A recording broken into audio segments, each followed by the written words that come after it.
Саламатсыздар ма, құрметті оқушылар, қалдарыңыз қалай? Бұл тікелей эфирде ЖО KZ курсына қатысып жатқан оқушылар, және ЖО KZ парақшасына тіркелген оқушылар, 10-11 сыныптар оқушылар бар. Біздің парақшамызға тіркелген оқушылар көбісі енді ұбт тапсыратын оқушылар. Жақында қаңтар ұбт болады, және де бұйыртса 5-6 айдан кейін грантқа ұбт, яғни маусым айында болатын официальный ұбт да жақындап қалды. Сол нәрселердің бәрін ескере отыра, біз ЖО KZ-тің атынан өзіміз оқушыларға поддержка, яғни эмоциональный, ментальный поддержка ретінде біз не бере аламыз деп ойладық. Сол себептен біз оқушыларға эмоциональный поддержка беру үшін Ескендір Бестай мырзаны тікелей эфирге шақыруға тырыстық. Ескендір Бестай мырза кім, сіздерге қалай көмектесе алады, осы тікелей эфирде сіздерге таныстыратын боламын. Міне маған запрос жіберді. Мен сұхбатымды Ескендір Бестай мырзамен жалғастырайын.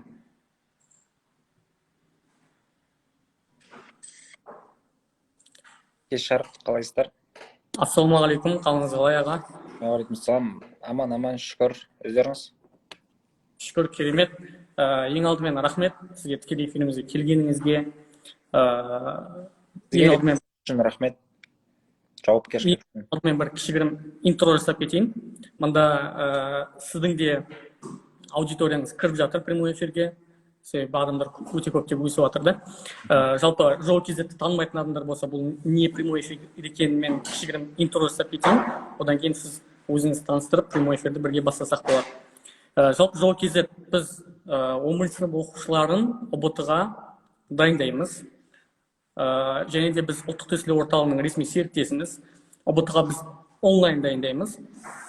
Өзіміздің жеке приложениеміз бар. Ол приложенияның ішінде оқушыларға керек, яғни түлекке, ұбт тапсыратын түлекке керек барлық ақпарат салғанбыз. Оның ішінде университеттер бойынша, мамандықтар бойынша, және де оқушыларға мотивациялар шығып тұрады. Осылардың бәрі бойынша бізде жалпы ақпарат бар. ЖО KZ приложениесі жалпы оқушылардың арасында өте танымал қазіргі таңда. App Store-да, Play Market-те всегда бағанағы образование деген бөлімде топта тұрады. Енді біз өзіміздің курсымызға қатысып жатқан қаншама оқушылар бар, біздің парақшаға тіркелген қаншама оқушылар бар. Мынандай бір проблема бар. Емтиханның алдындағы бір стресс болады. Өзіңізде 11-ші сынып болған шығарсыз, ұбт тапсырғансыз, және де ол стрессті сіз де түсінесіз. Өзіне бағана жақсы жинап жүрген оқушы болсын, немесе жақсы жинай алмай жүрген оқушы болсын, барлығында какой-то бір стресс болады.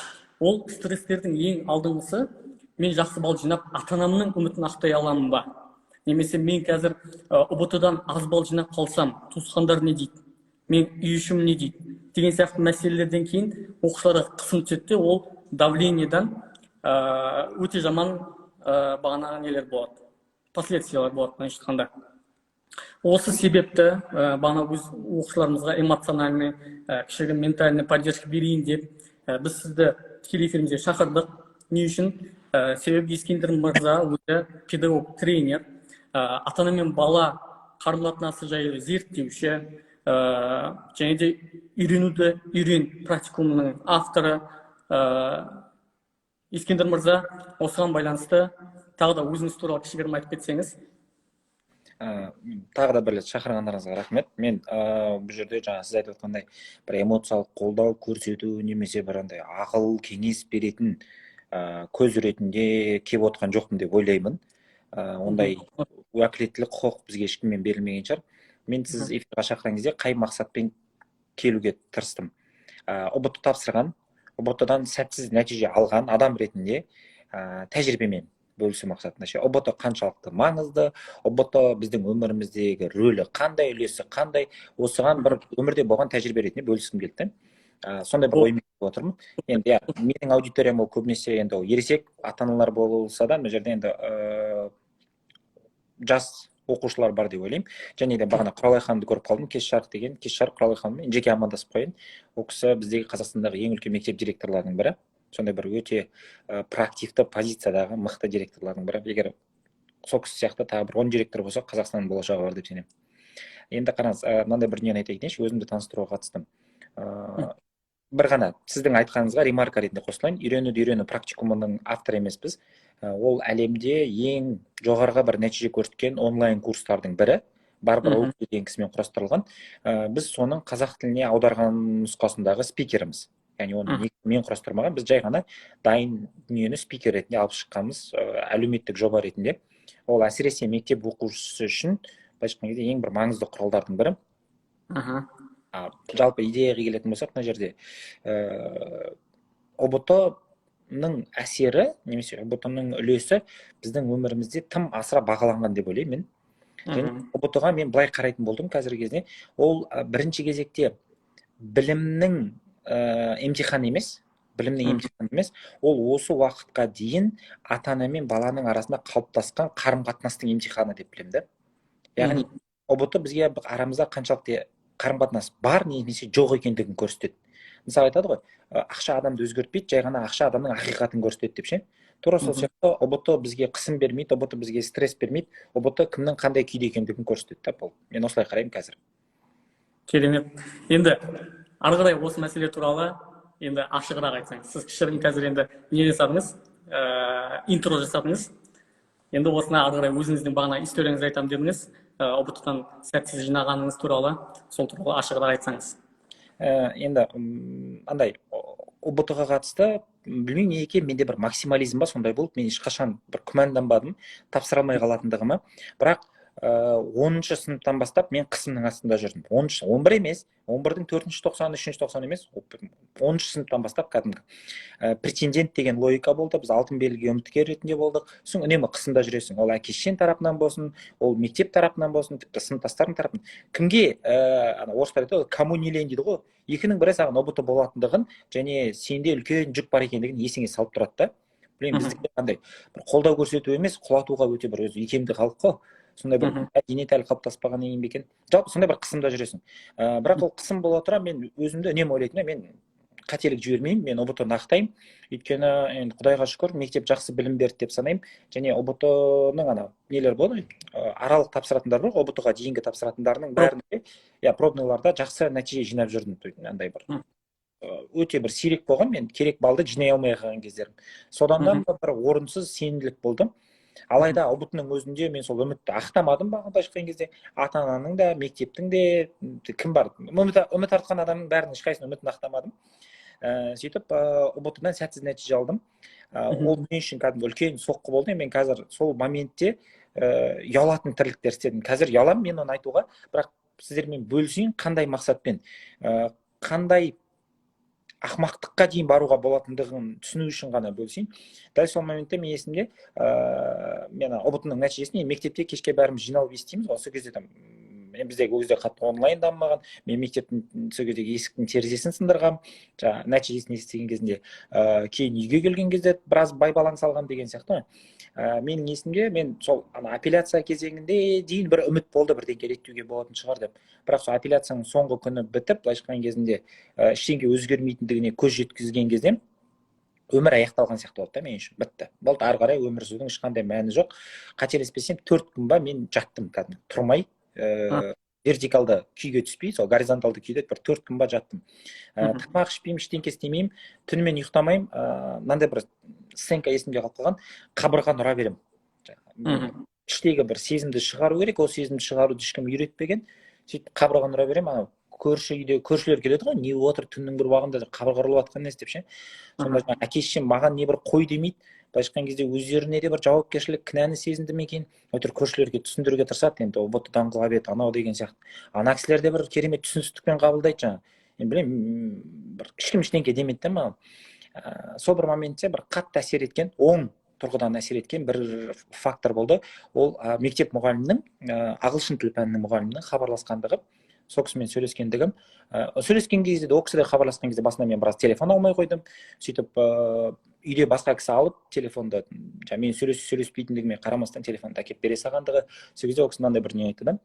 Мен ол мағынаны, ол сөздің мағынасын кеш түсіндім, кейін түсіндім, бірақ әлі күнге дейін өте бір қатты әсер етті да. Қай жағынан ол кісі бүйтіп айтты да, енді не екенін айтатын болсақ, ұбт ол өмірдің таңы деген. Өмірді бір күн деп алатын болсақ, ұбт ол өмірдің таңы, әлі күн атпаған кезеңі де, былайша айтқан кезде. То есть ент это только рассвет жизни деді. Анадан кейін шынымен ойланасың да, бұл әлі басы ғой, менің өмірімдегі мені жаңа тұлғалығымның қалыптасқандығын сынайтын алғашқы сынақтары ғой. Соның өзіне мен өстіп сүрініп, былайша айтқан кезде үміт үзіп жатқан болатын болсам, онда кейінгі сынаққа қаншалықты жарамды емес екендігім ол екіталай да. Сол бір сөздер, одан кейінгі тағы басқа ұстаздардың сауатты әрекеттер, мен ойлаймын, одан да зор қателік істемеуге алып сақтап қалды деп ойлаймын. Мен тағы басқа сол моменттерде, сол жылдары, кейінгі жылдарда да жалпы адамның өз-өзіне қол жұмсау деген сияқты ең теріс сценарийларға шейін орын алып жатты ғой. Кейін оқу орнына енді андай өзің қаламаған, барғың келмеген оқу орнына түсесің. Ол кезде біраз ішкі қарсылық болады. Бірақ сол алғаш оқу орнына түскен кезде бірінші семестрдің өзінде бәрі бекер емес екендігін, әрбір сенің өміріңде болған оқиға, сол моментте мен оған сәтті, сәтсіз деген баға беретін шығармын. Бірақ жалпы алған кезінде оның болуы керек екендігі және бекер емес екендігіне көзім жетті да. Былайша айтқан кезде мен андай бір осы ұбт-дағы тырнақшаның ішіндегі сәтсіздігімді Чаплиннің сөзімен аяқтайын. Ол кісі не деп айтады? Өмірге жақыннан қарасаң трагедия, алыстан қарасаң комедия дейді ғой. Қазір мен күліп еске аламын. Мүмкін осы сияқты оқушылармен бір нұсқаулық ретінде дейміз ба, бір мысал ретінде бөлісу андай жеңіл да. Енді Ескендір аға, біз пример представление болу үшін сіздердің кездеріңізде 125 болды, иә? 120 еді. 120, иә? 120-дан қанша алдыңыз? Ол жерде қараңыз, енді анау жалпы андай апелляцияда жүрген кезде кісілердің сұрағы сияқты болады расында. Сіздікі қанша деп? 107 алдым мен. Не үшін сәтсіз болды? Ол кезде жаңағы алтын белгіге жеткен жоқ. Алтын белгі болу үшін ол жерде 4 пәнді де ақтау керек еді. Мүмкін түсінемін, қазір біреулер үшін бұл андай проходной алмаған сияқты мен салыстырған кезінде немене есіріп отыр деген әңгіме болуы мүмкін. Бірақ мен үшін претендент деген үшін әрбір адам сен сол алтын белгіні ақтайды деген үміт үшін мен бірінші сыныптан бастап әкем сонымен өлшейтін да, сен алтын белгі алу керексің деген сияқты. Сол шартпен қабылдайтын былайша айтқан кезде. Түсінікті. Енді сіз бағана только алтын белгі алмай қалғаны үшін ғана ренжідіңіз, иә? Былай.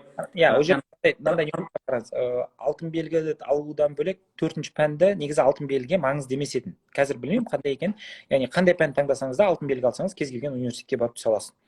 Егер алтын белгі ақтамасаңыз 4-ші пән қандай, сіздің оқу орнына түсуіңіз сомен шектелетін да. Сөйтіп мен өзімше жаңағы лайфхак дейді ғой, қазіргі тілмен айтқан кезінде ең оңай пәнді таңдай салсам ағылшын тілі мен үшін ең оңай пәнді.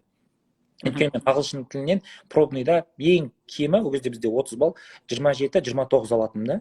Яғни 4 алмағам ешқашан. Сосын ең оңай пән ғой, физиканы басқаны шығарып отқанша соны таңдай салайын деген өзімше бір қулығым болған. Сол қулық іске аспады. Сәйкесінше сен ағылшынға ғана қатысты дүниеге бару керек болдың да. Ағылшынмен келетін. Енді толық айта салатын болсам, соның себебінен мен Абылайхан университетінде ағылшын тілі мұғалімі ретінде аяқтадым кейін. Енді қазіргі таңда жалпы алтын белгі деген ол ұбт-ға ешқандай әсері жоқ. Алтын белгі только бағана мектепті аяқтаған кезде берілетін сертификат. Ал алтын белгі жаңағы спорный моменттерде ғана көмектеседі. Жалпы ұбт-да грантқа түсетін кезде екі оқушы бірдей балл жинап, соңғы грантқа таласып жатса, кімде алтын белгі бар, сол алып кетеді грантты. Енді алтын белгінің ондай үлесінің салмағының азайғаны мені тек қуантады, ол өте дұрыс деп ойлаймын. Енді Ескендір мырза, осы жаңа сіз айтып кеттіңіз, бір қаламаған университетіме түстім деп те. Өзіңіздің қалаған университетіңіз, яғни мынандай бір какой-то 11 жаста жүрген кезде бір иллюзия болады ғой. Мен сүйетін мамандық мынандай екен, мен сүйетін ұнататын университет мынандай екен деген сияқты. Қандай иллюзия болды сізде 11 жаста? Және де кейін студент кезіңізде қалай өзгерді ол?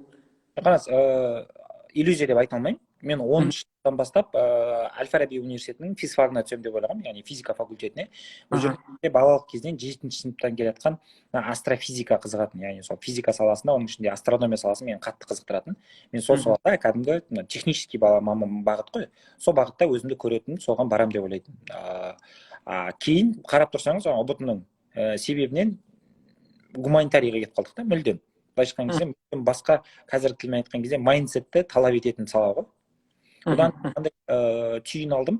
Негізі қараңыз, адамның белгілі бір салаға бейімділігі болуы мүмкін, бірақ ол сізді шектейтін фактор емес. Жалпы адамның табиғаты қандай, адамның басқа тіршілік иелерінен ерекшелігі қандай, оның кез келген салаға бейімделе алатындығында. яғни мейлі бір қалай салаға барсақ та біз ол салада белгілі бір белестерді бағындыра аламыз, маман ретінде шыңға шыға аламыз, керемет көңілімізден шығатын жалақыны таба аламыз. Мәселе соған бейімделе алуда, яғни ішкі қарсылықтың болмауында да. Менің мысалы осы педагогика саласын, гуманитарий саласын мойындауыма, оны жақсы көруіме сол ұстаздар қатты себепші болды да, университеттегі. Именно университеттегі ұстаздар, мен яғни сол ағылшын тіл мамандығына түсу керек болдым, менде оған ниет болған жоқ, ұбт-ның салдары деп, амал жоқ, бардым да университетке. Бірақ сол барғаннан кейінгі басында идеялар болды, неше түрлі Гитлердің жоспары сияқты, Барбаросса жоспарын құрып аласың, бірінші курстан кейін ауысып кетемін, басқа мамандыққа түсемін деп, оның үстіне мұғалімдікке түсу, ол мүлдем авторитет емес етін, сыныптастармен айта алмайтын мамандық етін да ол. Ұят мамандық етін, білмеймін, біздің сол кездегі әлі піспеген санамызда. Кейін екінші курста бізде арнайы пәндер басталған кезде педагогиканың лекциясы болды. Бір лекция, сенесіз бе? Бір лекция менің ойымның, позициямның 180 градусқа өзгеруіне себепші болды. Шолпан Әбілқызына алғыс айтамын. Не туралы лекция примерно? Педагогика туралы. Педагогика деген не? Педагогика не керек, кім үшін керек деген сияқты. Алғашқы лекцияда, былайша айтқан кезде мен көзқарасын түгел өзгертті десем болады. Сол кісімен болған алғашқы. Бір лекция қазір педагог болуыңызға әсер етті. Сол педагог болуға, мақтануға, соған ұмтылуға, соны жақсы көруге себепші болды. Ол бірден болған жоқ, бірақ алғашқы сол бір лекцияның өзі жеткілікті болды. Осы мамандық менікі екен ғой, маған болмайды екен ғой деген сияқты. Яғни мен бұдан не айтқым келеді? Егер біз іштей жабылмасақ, біздің өмірімізде оң әсер ететін ұстаздар өте көп. Яғни біздің өмірімізде мүмкіндік негізі өте көп, тек біз дайын болсақ болды да соған. Яғни біз ашық болсақ, соған бейім болсақ, ештеңке бекер емес қой. Енді қараңыз, Ескендір мырза, сізге бір сұрақ қоямын. Қазір енді сіздің өзіңіздің жеке компанияңыз бар, сіздің клиенттеріңіз деп айтайық, тұтынушыларыңыз сізден осы кезге шейін ұбт-дан қанша балл алғансың деп сұрап көрді ме сізден, сіздің біліктілігіңізді тексеру үшін? Ешкім сұраған жоқ, ол ешкімге керек емес. Ол емес, қараңыз, одан кейін енді университетте жаңағы әкемнің әңгімесі болған, ең болмаса енді университетте қызыл диплом ал деген. Құдайдың қалауымен қызыл дипломын алдық. Кейін Мәскеу мемлекеттік университетінде МГУ-да MBA бойынша HR менеджментті алдық. Былайша айтқан кезде соның бәрін біреу үшін жинап жүрдім да мен. Кішкентай кезімнен әке-шешем бүйтіп айтатын, жақсы оқысаң кейін жұмысқа барған кезінде жаңа адамдар сенімен мақтанатын болады, таңғалатын болады деген сияқты. Мынандай бір қызық жағдай. Ең алғашқы жұмыс істеген орныма кәдімгі мемлекеттік бір үлкен мекеме болды. Сол жерге жұмысқа орналасқан кезім ғой енді. Сөйтіп жаңағы папкамды алып алғам ішіне, личное дело дейді ғой. Бүкіл дипломдарын салып алғам. Менде ожидание реальности дейді ғой. Күтімді ұрып тастағанда қазір мен барам, мен деломды ашады, мә деп таңғалады, қызылға бітірген екенсің ғой, немесе мектептегі аттестатың өзі 5 екен ғой деген сияқты бірдеңке күтіп барып тұрмын ғой енді мен. Сөйтіп кадр бөліміне кірдім, миымда сценарий бар, ана кісінің қолына табыстаймын, алды да папканы бүйтіп осындай сөреге бүйтіп тыға салды ғой. Сөреге тыға салып болды, ертеңнен бастап жұмысқа шығасың аман деген сияқты. Мен тұрында бүйтіп мақтау қайда, мен дәріптеу қайда, мен не үшін оқыдым, не деген сияқты. Кейін жиі қалжыңдап әке-шешеме айтамын да, мен оқығаным ешкімге керек емес екен ғой деймін да. Не бір отбасын құруға, не бір білмеймін керемет маман болуға, не бір білмеймін әке болуға, жар болуға ешқандай себебі жоқ не екен да ол. Түсінікті, бакалаврда кейін түйсіндік қой, әке-шешені разы қылу үшін, тынышталдыру үшін ғана оқитындығымызды. Және мынандай бір дүниеде қазір біз мамандарды жұмысқа аламыз ғой. ұбт-дан қанша алғансың деген сұрақ ешкімге қойылмайды да. Тіпті дипломыңыз қай мамандық екендігі маңызды емес та қазір. Ол бізде ғана емес, біз кішігірім компаниямыз ғой. Бізде ғана емес, ол мысалы Big Four сияқты үлкен компаниялардың өзінде сіздің дипломыңыз ешқалай бағаланбайды, ешкімге керек емес дүние. Мен мынандай бір дүние айтайыншы, қызығы адамның табиғаты. Осы бір ұбт немесе тағы басқа дүниелердің маңызды емес екендігін өтіп кеткеннен кейін бір кеш түсінетіндігімізде да. Мынандай бір қызық жайт, университетте жүрген кезінде мынандай бір болатын, 90 алып қалсаң неге 95 алмадың деп ше, 89 алсаң туй неге 90 емес деп, анау бір өмірлік мәселе, анан басын ұстап алып кәдімгі қайғырасың ана мәселе үшін. Мен сөйттік студент кезімде мен мойындаймын, кейін біз компания ашып, студенттер бізге жұмысқа келіп жүрген кезде немесе клиент ретінде студенттер келіп жүрген кезде ана ситуацияны көретін ғой. Студенттеріміз отыратын, туй менікі 89 болып қалды деп отырған кезінде, мен мына жерде бәленбай адамның жалақысын, кеңсенің жалын төлей алмай жатам да, ойлаймын ба, туй немене проблема ойлап отырмын. Бұныңкі проблема емес, міне менікі проблема деп ойлаймын да. Бірақ бірнеше жыл бұрын өзім сөйтіп жүргенім ұмытып кетемін да былайша айтқан кезінде. Кейін қарасаң, сонда өмір өте берген сайын былайша айтқан кезде менің проблема деп ойлағаным проблема емес екендігін түйсінеміз да. жай ғана уақыт керек болды. Сол бір сынақтан сүрінбесек болғаны ғой, бірінші кезекте эмоциялық тұрғыдан. Енді бұл нәрсеге былай қарайтын болсақ, егер біздің ата-аналарымыз қай кезде бітірді дейтін болса, олар бағана совет үкіметінің кезінде 20 ғасырдың соңғы жағында, ол кезде действительно диплом маңызды болды. Бір жұмысқа орналасу үшін бір диплом керек болды. Сондықтан олар сондай түйсікпен жүрді. Енді қазір андай хаусына неге келіп жатыр, что сен только нең керек, қабілетің маңызды. Нарыққа шыққан кезде, сен жұмыс нарығына шыққан кезде сенің қабілетің маңызды. Енді осы жерде сізді ата-аналар көріп отыр, мүмкін студенттер көріп отыр, біздің 10-шы сынып оқушыларымыз көріп отыр. ұбт-ға мән бермейді дейтін болсақ, университетте бағалар да маңызды емес өмірде дейтін болсақ, үйленуде де, жұмысқа тұруда да маңызды емес, сен ертең қанша ақша табатыныңа да маңызды емес. Не маңызды сонда, сіздің ойыңызша? Мына эфирді көріп отқан студент немесе 10-шы сыныптың оқушысы не нәрсесін дамыту керек? Былай айтайықшы, мынандай бір кішкене алыстан келейін, рұқсат болса. Бұл ата-анаға да, бұл оқушыға да, бұл студентке де бәріне маңызды ақпарат. Егер біз қазір осыны түсінсек, негізі көп дүниені кәдімгі бетбұрыс болады, көп дүниеге қатысты.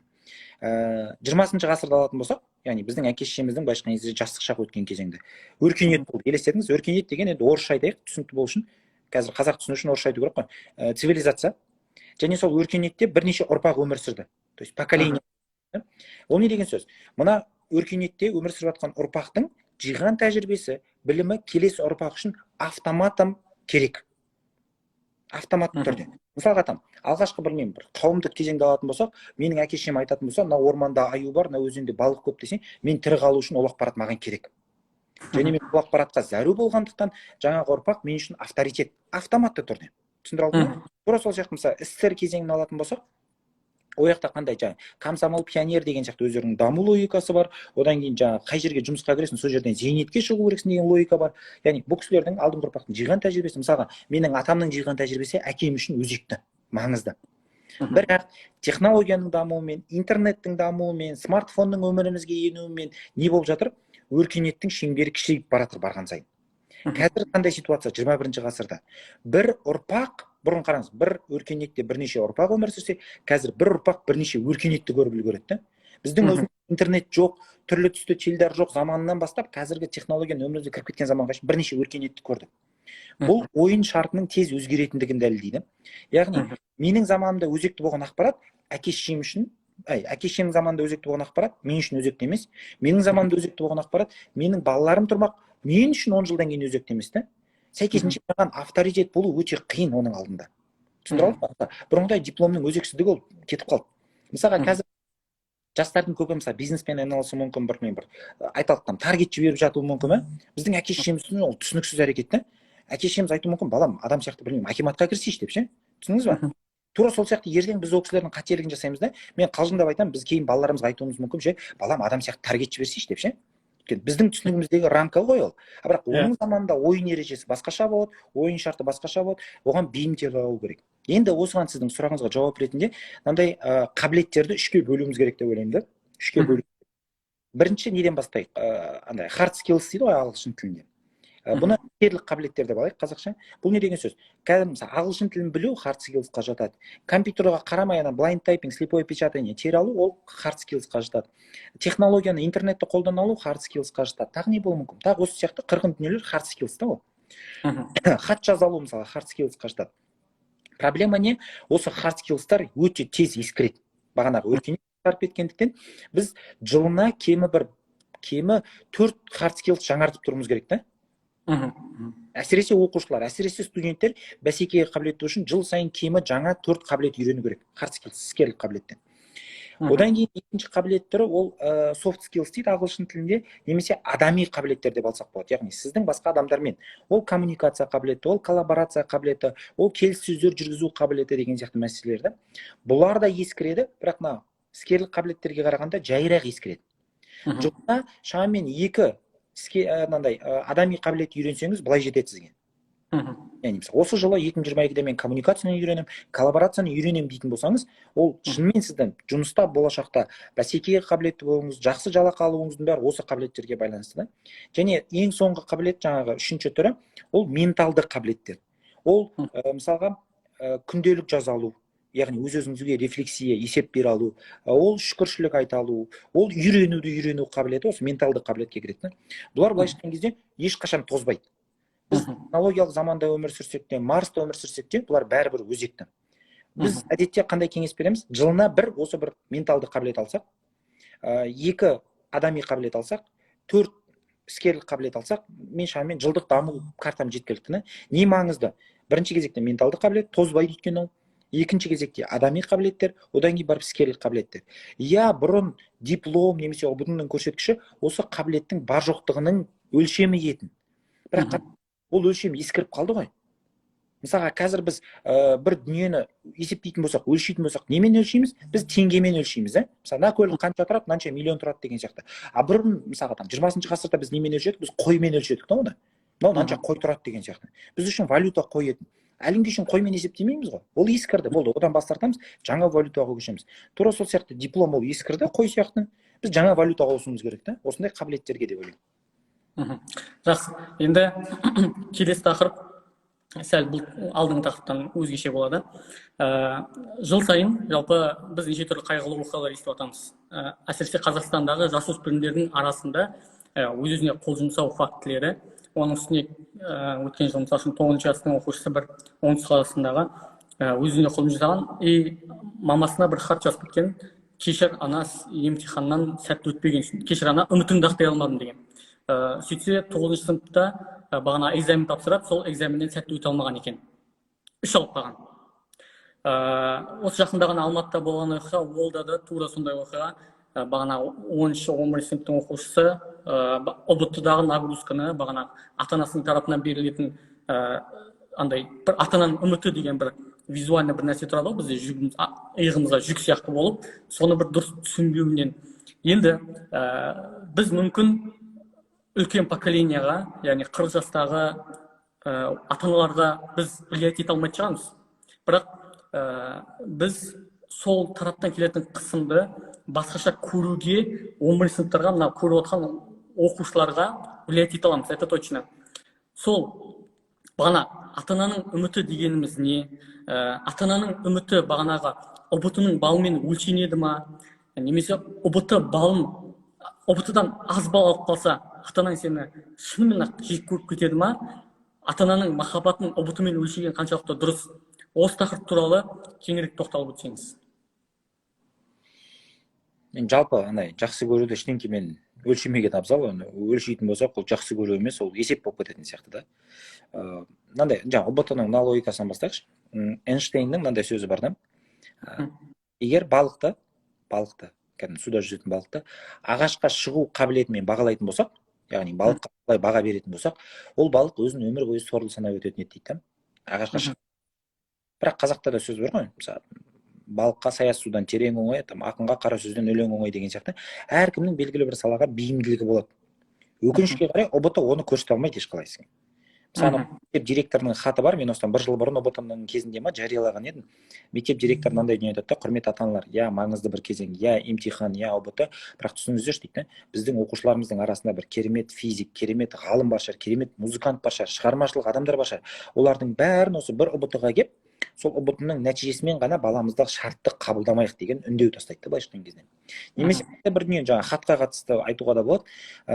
ұбт ата-ананың түсінігіне мүмкін тым асыра бағаланып тұрған дүние шығар. Оны да құнсыздандыруға болады деп ойлаймын да. Мынандай бір мысал бар, енді қаншалықты өмірде болған болмаған білмеймін, бірақ өнеге аларлық мысал.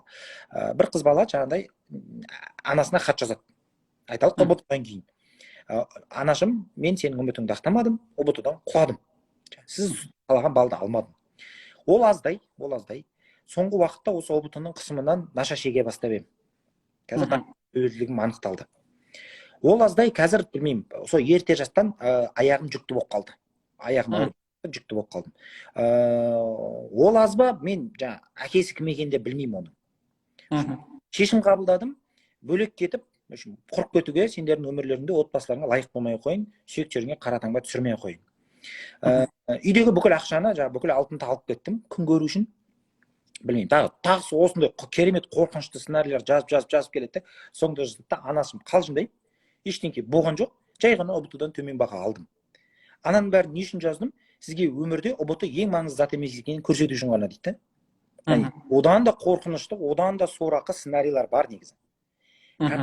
Проблема негізі ұбт-да емес сияқты, немесе ата-ананың ұбт-ны қабылдауында емес деп ойлаймын мен. Проблема біздің қоғамдағы қателік құнының жоғары екендігінде.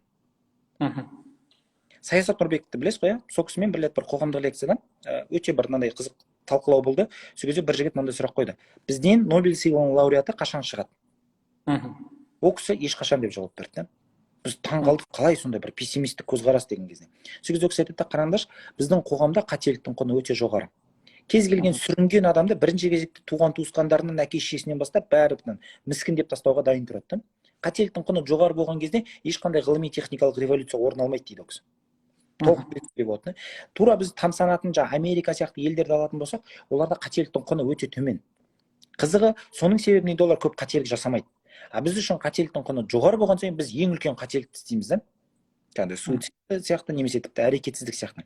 Және мүмкін кейбір кезде қазір түрлі бизнес әлемдерде майталман болып, пір болып жүрген Цукерберг сияқты, немесе тағы басқа сияқты мысалдарды келтіреді. Ол кісі айтады, қараңыздаршы, біздің қоғамда өмір сүрген болса, солардың бәрі ауылға барып мал бағатын адамдар ғой дейді. Өйткені ешқайсысы башқан кезде университетте сәтті аяқтамаған, башқан кезде ұбт-дан құлаған сияқты да.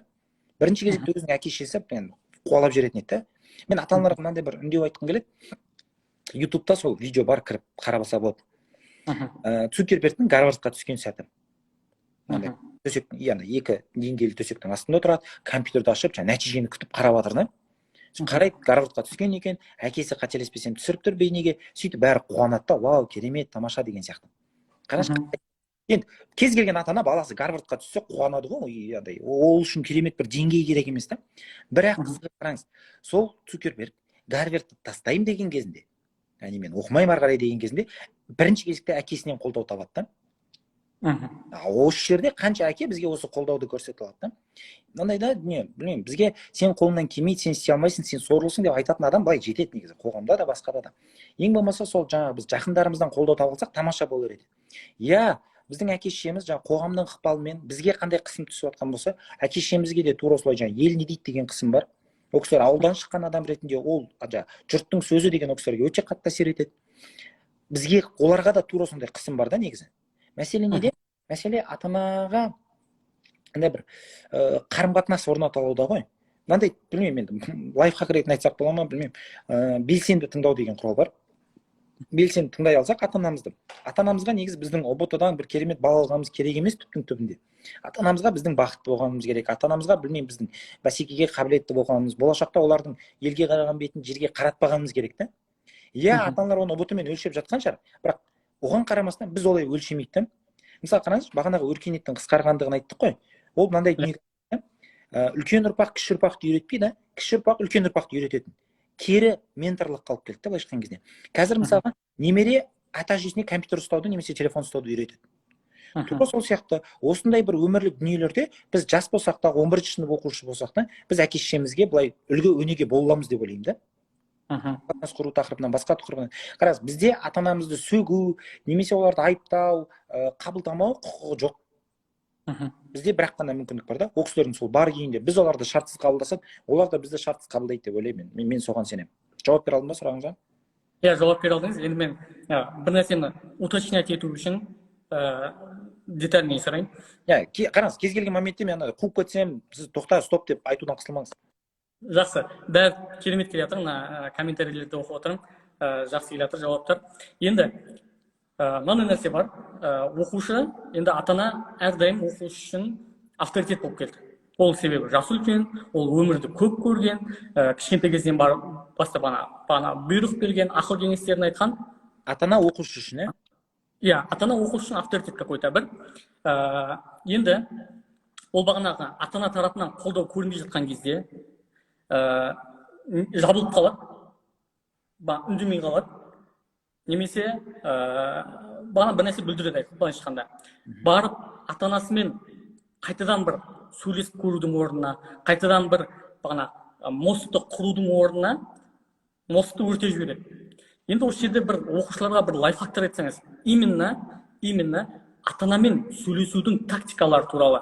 Ата-анамен қалай сөйлессе, ата-ана жылы шыраймен күтіп алады, немесе жылы шыраймен сенің сөздеріңді қабыл алады. Мысалы үшін біздің қоғамда енді ондай менталитет жоқ емес, бар. Сен кімсің? Мен сенен қарағанда өмірді көбірек көргем, сондықтан мен ақылдырақпын деген сияқты түсінік бар ғой, енді жоқ емес. Сондайдың ықпалынан соны қалай жоюға болады? Қарым-қатынасты былайша айтқанда оқушы өзі тарапынан ата-ана қалай құруға болады? Мынандай сұрақ қараңыз, біртүрлі естілуі мүмкін, бірақ құрметті оқушылар, ата-ана баласына сұрақ қойған. Кезінде Астанада сабақ беріп жүрген кезде мектептен қоғамдық көлікпен қайтамыз. Сол қоғамдық көлікпен бірге ата-аналар да қайтатын. Сол кезде ата-ана сұрақ қояды. Жаңа киім алып едің ғой, сыныптастарың не деді? Ана тапсырманы кеше жаттауыңды ұмытпай айта алдың ба, мұғалім не деді? Тамақ іштің ба, не тамақ іштің? Яғни былайша айтқан кезде бүкіл сұрақтары белгілі бір шартқа бағытталғанда, белгілі бір шарт керек. Бағаң не болды? Қанша алдың? ұбт да тура сол ғой, белгілі бір шарт ата-ананың тарапынан қойылып жатқан. Бірақ қызығы қараңыздаршы, біз ол үшін ата-анамызды жек көрмеуіміз керек. Білмеймін, біртүрлі естілетін шығар, бірақ ата-анамызға жанымыз ашу керек та ол үшін. Логикалық тұрғыдан қарайтын болсақ, ата-ана ересек ол сұрақты не үшін қойып жатыр? Сізді шартты қабылдау үшін емес, өзін шартты қабылдау үшін. Мен жақсы анамын ба, мен жақсы әкемін ба деген өлшем болып тұр ғой олар үшін. Түсіндіре алдым ба?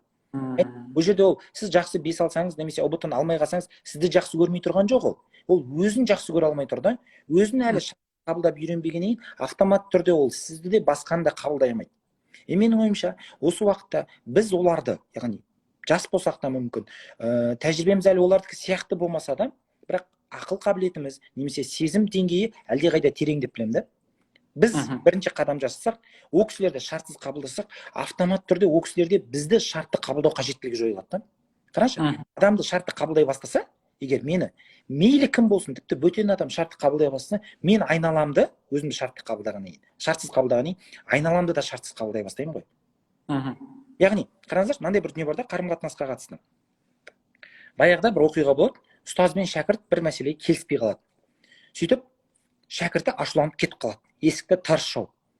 Кешке біреуге бесік қағады, ашса ұстазы тұр екен да. Енді ұстаздың ол кезде құрметі бар, үйге келу мүлдем енді ерекше оқиға да. Ана кісі ыңғайсызданып қалып, бірақ бағана есік тарс жауып кеткені бар. Сол кезде ұстаз мынандай дүние айтады да, екі адамның арасында өте көптеген есік бар дейді. Яғни қатынастың түрі көп деп тұр ғой. Мүмкін бір тақырыпта келіспеген шығармыз. Есікті жаба қой. Бірақ бір есікті жаптым деп басқа есіктерді жаппасайшы дейді. Түсіндіре алдым ба? Немесе мынандай теңеу келтірейік тақырыпты ашу үшін. Адамдардың арасында қарым-қатынас дейтін болсақ, көпір деп елестетіңізші. Мысалға сіз екеуміздің арамызда іскерлік қарым-қатынас бар, мысалы эфирді өткізу мақсатындағы. Одан бөлек сіз екеуміз мысалы бір дос болсақ, достық қарым-қатынас болатын еді. Одан бөлек сіз екеуміз бір бизнес ашқан болатын болсақ, бизнестік қарым-қатынас болатын еді. Яғни үш көпір болатын еді. Енді бизнестің тақырыбында сіз екеуміз ұрысып қалсақ, қалған іскерлік немесе достық қарым-қатынасқа ол әсер етпеу керек қой. Үш көпір бар болатын болса, мына жақтағы көпірдегі көліктер соғыс болса, ана қалған екі көпірдегі көлікті жүргізбей қоймау керек та. Түсіндіре алдым ба? Түсіндіре алдыңыз, иә. Бұл жерде қарым-қатынас құру қабілеті деген әр көлікті өзінің көпірмен жүргізуді үйрену ғой, былайша айтқан кезде. Енді ата-ана мен баланың арасында қандай қарым-қатынас көпірлері болуы мүмкін? Ол түсінікті. Әке мен бала, немесе ана мен бала. Одан бөлек жаңағы ұстаз бен шәкірт деген қарым-қатынас болуы мүмкін. Достық көпір болуы мүмкін. Немесе жаңағыдай сырттық бір қоғам ретінде сізге әке анадан бөлек ол кісі қоғамнан алып алған жақсы ана, жақсы әке деген уайымы бар да оның. Ол сол көпірді сізге құрып жатыр. Енді қарашы, бұл шартты көпірлер ше, жаңағыдай ұбт-ның орындалуы, жақсы бала алу, бағаның күшті болуы, білмеймін, сіздің бір жарысты ұтып келуіңіз деген сияқты кез келген сценарий болуы мүмкін. Ең басты ата-анаға сізбен бір достарымен отқан кезде мақтан алса болды ғой, негізі. Одан басқа не керек емес. Бірақ осы бір жерде жаңағыдай ұбт-дағы сәтсіздік немесе тағы басқа авария болатын болса, әке мен бала деген арадағы өзгермейтін фактор бар ғой. Сол көпірді таппау керек та. Мысалға мен ұбт-дан құлаған болсам да, мен бәрібір әкемнің баласымын, анау бәрібір менің әкем. Яғни дәл сол моментте мынандай психологиялық қауіп болады екен де адамда. Мен бір қателік істесем, ата-анам маған сол жерде моментте ұрсып жатса, ана көпірде авария болып отыр негізі, бірақ мен негізгі көпірді жауып тастаймын да, мен осыны істемегеннен, мен бұл кісілердің ұлы емес, мен оған лайық емес, бұл кісі менің әкем емес, мені бала ретінде көре алмай жатыр деп қаламын да. Яғни мейлі қандай моментте болсын, өзгермейтін дүниеге акцент қою, ұбт-дан құласа да құламаса да ата ананың негізі балаға деген махаббаты бар, одан тәуелсіз. Иә, жақсы көргендігін көрсете алмай жатады, ол бөлек әңгіме, бірақ ол бәрібір әкеміз, бәрібір анамыз, біз бәрібір оның баласымыз да. Ол факторды ештеңке өзгерте алмайды, өкінішке қарай, қуанышқа орай. Енді мен тағы да детальне кетіп бара жатырмын. Маған бір айтқан нәрсеңіз ұнап қалды. Егер ата-ана бағанағы сен ұбт-дан құлап қалсаң, ол саған ренжіп жатқан жоқ, ол өз-өзіне ренжіп жатыр. Себебі ол сенің тапсырған емтиханың арқылы өзінің қандай ата-ана екенін өлшеп жатыр деп, Бірақ жақсы ана деген атақ, жақсы әке деген атқа лайық деп санайды өзін. Енді бұл белгілі бір мөлшерде комплекс қой. Иә. Енді осы комплексті бағана ата-анамыздың бойынан жою үшін оқушыларға қандай лайфхак айтуға болады? Білмеймін, ата-анаңды жақсы көретініңді 2 күнде 1 рет айтып тұр, немесе күніге барда мамаңды құшақта деген сияқты бір лайфхактар бар ма? Ондай әрекет тұрғысынан айтатын болсақ, адамның мен жаңа бағана арадағы шартсыз көпірлер дедік қой. Ең маңызды өзгермейтін көпірлер. Осы қарым-қатынас берік болу үшін адам адамға күніне кемі 7 рет жақсы көрем деп айту керек екен да. Күніне 7 рет. Біз өмірімізде 7 рет айтсақ жақсы ғой. Өмірімізде мынандай бір оқиға. Бізде өкінішке қарай қоғамда жақсы көру деген сөз ең соңғы айтылатын сөз ғой. Қоштасып баратқан кезде. Кезінде мынандай бір тренингта, шараларда достарымызбен отырған істеп көргенбіз. Дәл осы моментте анаңызға, әкеңізге жазыңызшы, мен сізді жақсы көремін деп ше. Андай неше түрлі жауаптар келеді де, не болды, түсіңе аян берді ме, не болып қалды, ақша сұрайын деп жатсың ба деген сияқты ше. Немесе мынандай бір қызық оқиға, Астанада қызмет етіп жүрген кезімізде әріптестермен бірге, отбасымыз бар, бір шараға бардық, іссапарға да, сыртқа қоққандай, Бурабайға демалысқа бардық та. Енді мысалы сол кезде біздің ұлдарымыз бір жарты сағат сайын ба екен, 40 минут сайын ба екен қайта-қайта келіп, анасын мені құшақтап, мен сіздерді жақсы көремін дейді. Енді ол мен мақтанғаным емес, мүмкін мақтанатын да іс шығар, біздің отбасында ол бір сіңген әдет, дәстүр да. Бірақ менің бір әріптесім мынандай сұрақ қойды ғой, неге балалары қайта-қайта келіп қоштаса береді дейді да. Мен түсінбей қалдым да, қай жерде қоштасып жатыр десем, енді қайта-қайта келіп жақсы көремін деп айтып жатыр ғой дейді. Сонда біздің түсінігімізде қандай болып тұр? Жақсы көремін деген ең соңғы айтылатын сөз ғой. Кетіп бара жатқан кезде, бір білмеймін, шанс қалмаған кезде, мен мынандайды өкінішке қарай көп көргем. Бала ұбт-дан құлайды, өзіне бір жаңағыдай қастандық істейді, өзім қабылданбай қалдым деген ой екеуімен. Сол кезде жылармандай болып, жаңа әкесі барып, мен сені жақсы көремін деп, баласы мен де сізді жақсы көремін. Ана соңында айтылып жатады да. Бала ретінде де қазірден бастап ата-анамызды күнделікті барып, білмеймін, ата-анамыз білмеймін, бізбен разы болсын болмасын, жақсы көретінімізді, біздің махаббатымыз ол кісілерге жақсы көруге андай бір еркін айналып жатқан, шартсыз айналып жатқан көрсете алсақ, үлкен бір себеп болады деп сенемін. Енді лайфхактардың біреуі. Қазір мен барынша андай нәрсені жасағым келіп жатыр. Енді әңгімеміз жай ғана әңгіме емес, бір ақылды бір күшті екен әңгімелерді емес. Осы эфирді бітіре сап, оқушы өз ата-анасына барып жасай алатын іс-әрекеттерді барынша айтып қалғым келіп жатыр. Біріншісі шығып кетіп, қазір барып жазса да, барып істесе де тамаша ғой. Иә, біріншісі жақсы көремін деген сөзді күніге как минимум 7 рет айту керек. Бізде проблема енді мүмкін мынандай, қыз бала болсақ, әсіресе анамызға айтумен проблема болмауы мүмкін, өйткені әйел адам өзі сезімге жақында. Бізде проблема әкемізге айтумен ғой. Әкеге айтсаң, білмеймін, жастардың тілде ондай қолдана ма, қолданбай ма, западло сияқты болып тұрады да, әкеге айтуға болмайды. Сезім білдіру бір әлсіздік сияқты бір үлкен қателік бар да бізде. Сосын тағы да басқа қандай жолдар бар? Жақсы көремін деп айту. Қарым-қатынас тақырыбында ма? Именно бала тарапынан, оқушы тарапынан. Бұл жерде мынандай бір маңызды дүние бар сияқты, қараңызшы. Мысалға ата-анаға қызмет деген ұғымды алайық. Ата-анаға қызмет деген ұғым. Енді осы ұғымды мен қалай алып, қалай қолданып жатырмын. Егер мен бүйтіп алсам да қазір, ата-анаға қызмет етілу керек. Бірақ бұл ойды мен кімге айтып жатырмын? Балаларыма айтып жатырмын да өзімнің. Ей, қара, ата-анаға қызмет ету керек, ата-ананы құрметтеу керек деп. Мен не істеп жатырмын? Ана балаға борыш беріп жатырмын да. Ал егер мен тура сол сөзді ата-анаға қызмет ету керек деп, өзіме бүйтіп әке-шешеме қатысты айтатын болсам, өзім әке-шешем, онда ол жауапкершілік болады да. Түсіндіре алдым ба? Яғни маңызды ұғым жауапкершілік. Біз аламыз өзімізге, борыш бізге беріледі. Мысалы, отан қорғау деген борыш сізге беріледі. Неде проблема? Борыш көп жағдайда адамның омыртқасын сындырады. Мен ұбт-ны ақтауым керек, өтіп шығуым керек деген мен борыш таба алдым ба әке-шешемнен, мен алысқа баруым екіталай. егер мен тура осы процестің өзін әке шешемнің маған қойып отқан талабын, мүмкін жаңағы ұбт ны болсын, басқаны болсын, өмірде әлі айттық қой, сынақтың коллекциясы көп деп, соны өзімізге жауапкершілік ретінде алатын болсақ, мысалы әке шешемнің үмітін ақтау керек емес, әке шешемнің үмітін ақтағым келеді деген, керек емес, келеді дейтін өзі, мен ойлаймын, біздің ықыласымыз да өзгертеді, сәйкесінше алатын нәтижеміз де өзгерте алады да. Одан бөлек бір мынандай дүниені қосқым келеді, нәтижеге емес процеске зейін қою керек деп ойлаймын да. ұбт-ның соңында қандай нәтиже болатындығын фокус қойдым ба, менде процесс авария болады, процесс авария ма, нәтиже де авария болады. Бұл заңдылықта, қоғамның, білмеймін, қазіргі табиғаттың. Егер мен бар зейінімді, энергиямды процесске салатын болсам, онда менде нәтиже автомат түрде әлдеқайда жоғары болады. Рұқсат болса, тәжірибе айтсам. Конечно.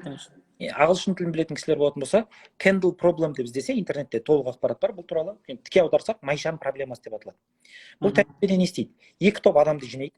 Сөйтіп бір топқа айтады, қазір бір тапсырма болады, сол тапсырманы орындағандарға, ең жылдам, ең көп орындағандарға ақша береміз дейді.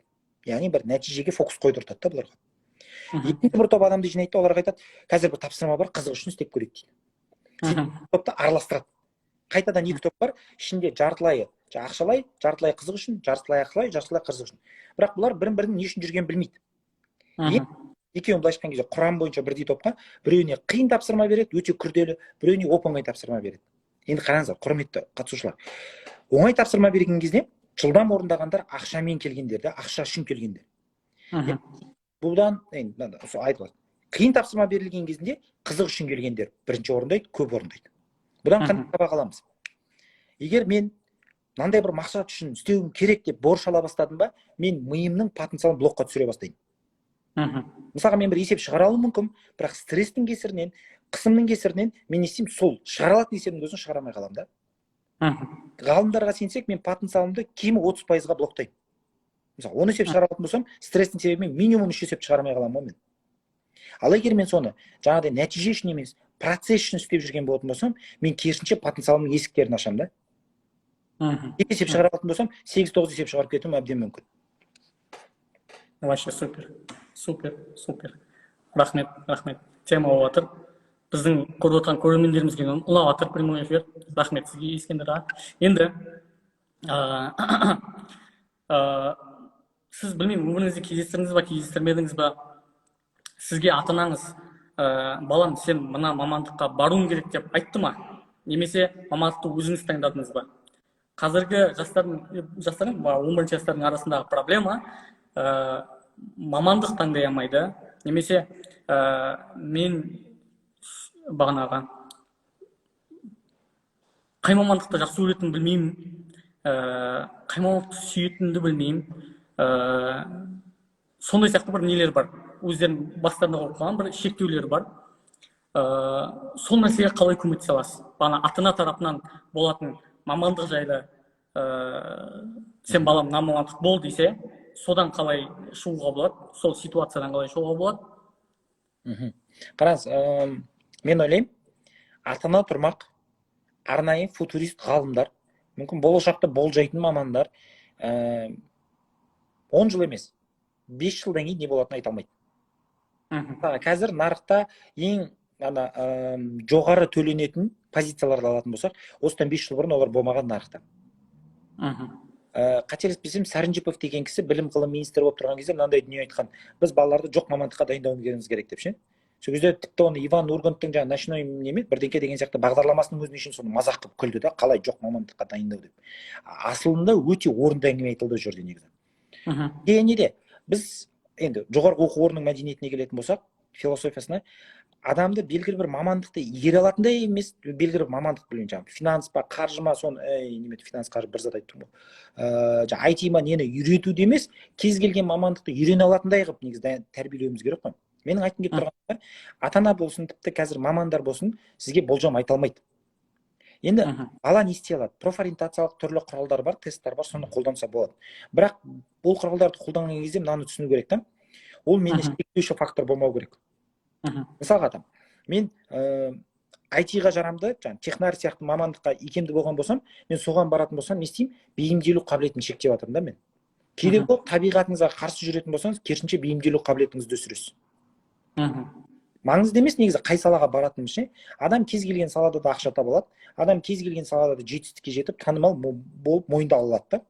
Мәселе мен қай салаға барсам да табандылық таныта аламын ба, қай салаға барсам да мен сол жолдағы жетістіктің ақысын төлей аламын ба, энергиямен, уақытпен, ақшамен, мәселе осы жерде деп ойлаймын да. Енді бағанағыдай философия емес, абстрактілі емес, нақты дүние айтатын болсақ, бұл бағытта арнайы тесттер бар. Әлемде негізделген 3 тест бар. Біреуі енді иерархия жоқ арасында, жай ғана 3 реттілік жоқ та. Біріншісі ол MBTI тест. MBTI тест ескі тесттардың бірі, бірақ жоқтан жақсы бір қолданып көруге болады. Шамамен қай бағытқа барсам болады деген сияқты, қай мамандыққа барсам болады деген сияқты. Бұның орыс тілінде кәдімгі қолжетімді тесттері бар. Қателеспесем, 16 personalities деген сайтқа кірсе, сіздер өз аудиторияларыңызбен бөлісе аласыздар, кіріп тапсырып шамамен бір болжам ала алады да, компас ретінде бағыт бере алады. Екінші бір тесттардың бірі ол Томас тест деп аталады. Ол енді ақылы, және бұл қатты негізі оқушыларға келе бермейді. Бұл көбінесе бакалаврды бітіргендерге, жұмысқа етіп жүргендерге келеді көбінесе. Бірақ білсін, түсінсін деп айтып жатырмын. Оқушыларға ең бір келетін тесттің бірі ол Галлап тест деп ойлаймын. Галлапты мысалы дәл бір осындай ұбт сияқты кезеңде, бетбұрыс кезеңде тапсырып алса, соның себебімен мүмкін өзінің пәндерін таңдаса, сауатты қадам, яғни ұтылмайды да. Бірақ басты философия анау. Мен қарап бүйтіп елестетейікші. Мысалы, қайтадан түсінікті болу үшін айтып отырмын. Мен бір құрлықта тұрмын, материкта. Менің алдымда түрлі арал бар. Әр арал бір мамандық деп елестетіңіз. Түсіндір алдым ба? IT, қазір топта болып отқан, сұраныста болып отқан. Енді мен не істеймін? Мен қай аралға баруым керек, қай аралға барсам тірі қалам, қай аралға барсам көп ақша табам деп ойланамын да мен. Айтқым келіп жатқаны, мәселе ода емес, мәселе жүзуді үйренуде. Жүзуді үйренсеңіз, сіз кез келген мамандыққа бара аласыз да. Жүзуді үйрену дегеніміз бағана айтқан менталды қабілеттер ғой. Егер мен үйрену қабілетім бар болатын болса, мен білмеймін, қарапайым конспект жаза алатын болсам, қай салаға барсам да мен нәтиже аламын. Біз өз-өзімізді шектемеуіміз керек те, өз-өзімізді былайша айтқан кезде нарыққа қарай, сұранысқа қарай қайта құрастыра алуымыз керек. Бір мысал ретінде алашордалықтардан Мағжан Жұмабаев қараңыздаршы, қандай бір жаны шығармашыл адам да. Бірақ соған қарамастан ол кісіге педагогика кітабын жазу міндеттелді. Жазып шықты ғой. Осыдан жыл бұрын 1921 жылы жазып шықты. Ана кітап әлемге үшін өзекті. 1921 жазылған кітаптың ішінде нейрон туралы әңгіме бар ғой, сенесіз ба? Ми жасушасы туралы әңгіме бар да. Ғалым еді ғой, ғалым емес еді ғой ол кісі, педагог емес еді. Қалай жазып шыққан? Иә, жаңағы мұғалімдер семинариясында оқыған, бірақ ақын еді ғой. Адам істей алады. Адам өз-өзін былайша айтқан кезде қайта тоқи алады. Жаңа үйрену курсының ішінде бір мысал бар осыған. Сантьяго Рамон и Кахаль деген кісі нейроғылым дейді ғой. Нейроғылымның атасы деп саналады ол кісі. Бірақ өмірінде жаңағыдай не болғысы келген, суретші болғысы келген, бейнелеу өнерін жақсы көрген, әкесі дәрігер боласың деп талап еткен да. Сөйтіп ол кісі осы бір екі сұранысты үйлестіре білді. Күндіз бойы микроскоптан нейрондарды қарап отырып, түнде соның суреттерін салған былайша айтқан кезінде. Екі ермегінде біріктіре алғанда, сөйтіп ол кісі жалпы тарихта алғаш нейронның суретін салған кісі да. Қазір осы нейроғылым кітаптарының ішіндегі нұсқаулық ретінде сол кісінің салған суреттер әлемге шейін қолданылады. Сол үйрену курсының өзінен түсінуге болады, мен қай мамандыққа барсам да, мен бәсекеге қабілетті бола аламын. Және бұл кісілер қазіргі ұбт-ны бітіріп жатқан жастарда, мен ойлаймын, бұл кісілер ұбт-ны бітіріп, бакалаврды тамамдағанға дейін, 4 жылға дейін бір мамандықтың иесі болу жеткіліксіз болады ол кезде.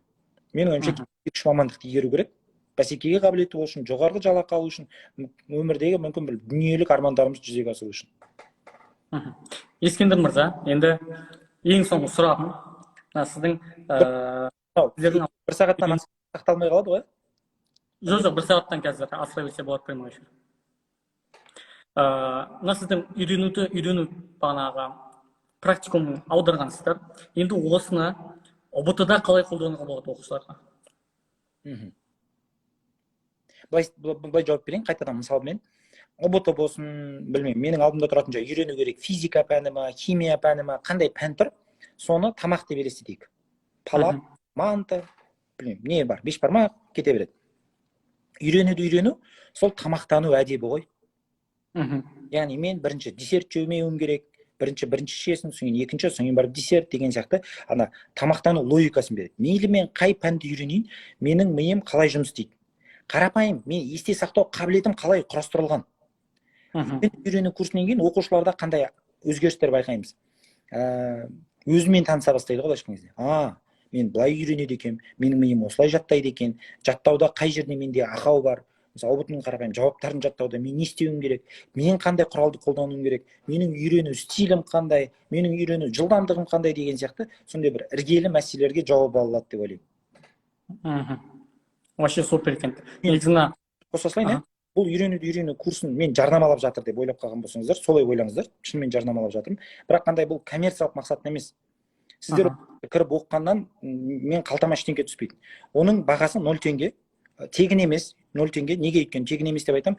0 теңге болса да бұны оқу үшін күш жұмсау керек, энергия жұмсау керек және ең маңыздысы уақытыңызды құрту керексіз. Егер осындай инвестиция жасауға дайын болсаңыз, 16 сабақтан тұрады. Өте бір жеңіл форматта құрастырылған. Негізі оқушыларға, жасөспірімдерге арналғанымен ересектерге де пайдалы болып жатады. Мысалдары, сондай теңеулері орынды. Енді оны өту үшін қайда жазу керек, не істеу керек? Жолдары көп, білмеймін. Ең ыңғайлы. Мен сіздерге сілтемесін бере салайын. Сіздер не қылыңыздар, жаңағы білмеймін, сторис па тағы бір жерде бөлісіп жүріңіздер. Бір ғана кедергі болуы мүмкін. Кірген кезінде бір 30 секундтық па, жаңа интросы ашылады, адамдар осыма деп ойлап қалады. Ана жерде астында тіркелу деген функция тұрады, бұл анау кәдімгі халықаралық Udemy деген платформада тұр ғой. Сол тіркелуді басатын болса, бүкіл 16 сабақ ашылады. Тіркелсе болды, ешкім ақша сұрамайды сізден, еш алаңдамаңыз. Одан бөлек менің аккаунтымда ана бионың сілтемесі дейді ғой. Сол жерге кірсек, бірінші сілтеме ретінде осы үйрену практикум тұр. Енді үшінші нұсқасы, білмеймін, маған жазса болады жекеге. Сол жерден де бөліссек болады. Яғни ең дұрысы сторис сияқты, ең ыңғайлысы. Все, жақсы, сториске жариялаймыз. Вообще супер екен негізі. Себебі маған мынандай инсайт келді өзіме. Мен жалпы 25 жасымда мына нәрсені бұған дейін былай өскен мен бір какой-то мен үшін бір образ мышления, жұрттың баласы болған. Осы жасқа дейін менде. И мен соған всегда еліктеп өскем. И өзімді всегда андай бір жетіспейтін, бір нәрсе жетіспей тұратын, кейін басқалардан қарағанда сондай адам ретінде елестеткен. Бірақ осы жасқа келіп түсініп отырмын, что әр адамның өзінің индивидуальность, өзінің несі бар. Және де соны ақтаруға тырысу керек, чем басқа біреуге қарап, менде мынау жоқ екен ғой, значит, не то туылған адам деген сияқты мышление керек. Ау? Қанша жасында түсіндім дедіңіз? 25 жасында, осы жасында түсіндім мен. Бір қызық цитата қоссам бола ма? Иә. Черчилльдің, енді Ұлыбританияның премьер-министрі болған кісінің мынандай сөзі бар. 20-25 жасқа шейін адам өмірі алаңдаумен өтеді дейді. Ел мен туралы не дейді екен дегенше, мен не істесем екен, ел туралы жұрт не дейді екен мен туралы деп алаңдап өседі. Сол 25-30-ға келген кезде шаршайды дейді ана күйден.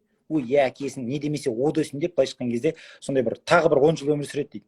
Сөйтіп бір жаңағы 40-тан асқан кезде түсінеді дейді, ол туралы ешкім ештеңе ойламаған. Вот сол нәрсеге мен енді жетіп отырмын, оказывается. Мен оказывается өзімнің бағана өзімді кем деп ойламай, өзімді түсінуге тырысам, өзімнің потенциалдарымды оказывается аша алады екен деген сияқты.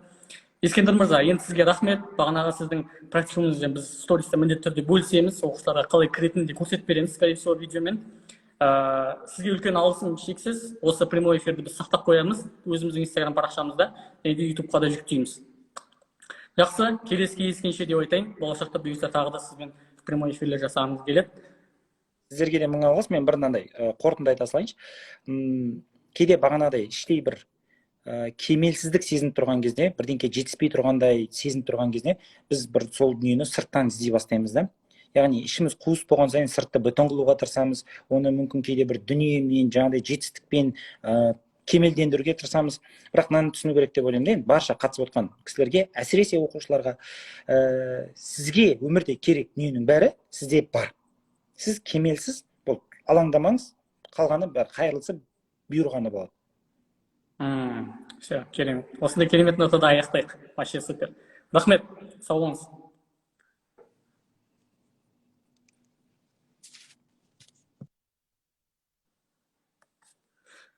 Құрметті прямой эфирді көрген оқушылар, прямой эфир егер ұнаған болса, осы прямой эфир сақталғаннан кейін достарыңызбен бөлісіңіздер, мүмкін көре алмай қалған достарыңыз бар шығар.